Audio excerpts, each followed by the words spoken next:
சாலையில் இறங்கிய மூதாட்டியையும் இளைஞரையும் கடைசி சீட்டில் அமர்ந்திருந்த இருவரும் முறைத்து பார்க்க, அந்த மூதாட்டி மீண்டும் அந்த இளைஞரை திருடன் என கூறி திட்டியும் அடித்தும் இருக்கிறார். அந்த பேருந்து நீண்ட தூரம் சென்று ஒரு பனிமூட்டத்தில் மறைந்தது. பின்னர் மூதாட்டி அந்த இளைஞரிடம் மன்னிப்பு கேட்டுள்ளார்.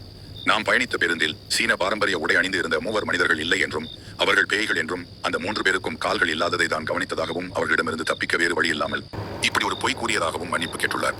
இதை நம்பிய இளைஞர் மூதாட்டியுடன் அவர்களின் ஊருக்கு நடந்தே சென்றுள்ளனர். மறுநாள் காலையில் 375 எண் கொண்ட பேருந்து பணிமனைக்கு திரும்பவில்லை என்று போலீசில் புகார் அளிக்கப்பட்டது.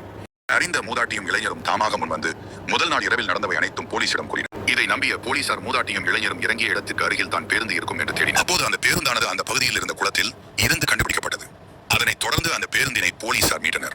அதில் ஓட்டுநர், நடத்துனர் மற்றும் அந்த பேய்களால் அழைத்து வரப்பட்ட 3வது நபரின் பிணங்கள் மட்டுமே இருந்தன. அந்த வண்டி எப்படி இவ்வளவு தூரம் வந்தது? அதற்கேற்ப எரிபொருள் தீர்ந்திருக்கலாம் என்று எண்ணிய போலீசார் வண்டியின் டீசல் டேங்கினை திறந்து பார்த்தனர். திறந்ததும் போலீசார் அதிர்ந்து நின்றனர். அதில் டீசலுக்கு பதில் ரத்தமே இருந்துள்ளது. தற்பொழுது வரை பீஜிங் போலீசாரால் இந்த வழக்கானது கண்டுபிடிக்கப்படாத மர்மமாகவே உள்ளது. இந்த சம்பவத்தை மர்ம வழக்காக பதியப்பட்டுள்ளது. அதற்கு காரணம் பேருந்தில் இருந்து மூதாட்டியும் இளைஞரும் இறங்கிய இடத்தில் இருந்து 100 கிலோமீட்டர் தொலைவில் கண்டுபிடிக்கப்பட்ட போது அங்கு பொருத்தப்பட்டிருந்த கண்காணிப்பு கேமராக்கள் அனைத்தும் செயல்படாமல் இருந்ததும், மேலும் பேருந்தில் பெட்ரோல் டேங்கில் காணப்பட்ட ரத்தங்களும் குளத்தில் பேருந்து கண்டுபிடிக்கப்பட்ட போது அதில் காணப்பட்ட 3 உடல்களும் பேருந்து விபத்து உள்ளானது ஒரு நாள். ஆனால் இந்த பேருந்தில் காணப்படும் உடல்கள் பல நாட்களுக்கு முன்னர் சிதைந்து அழுகிய நிலையில் காணப்பட்டதே போலீசாரை அதிர்ச்சிக்குள்ளாக்கியது.